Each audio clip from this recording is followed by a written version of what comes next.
तो बताए कि कितना प्यार हिंदी से ओ साहिबा ओ साहिबा ओ साहिबा ओ साहिबा।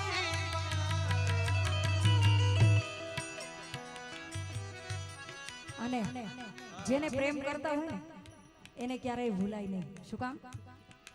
મીરાએ પણ કૃષ્ણને પ્રેમ કર્યો, ગોપીએ પણ કૃષ્ણને પ્રેમ કર્યો, રાધાએ તો અખૂટ પ્રેમ કર્યો છે. એવી વાત છે. ત્યારે કોઈ પ્રેમ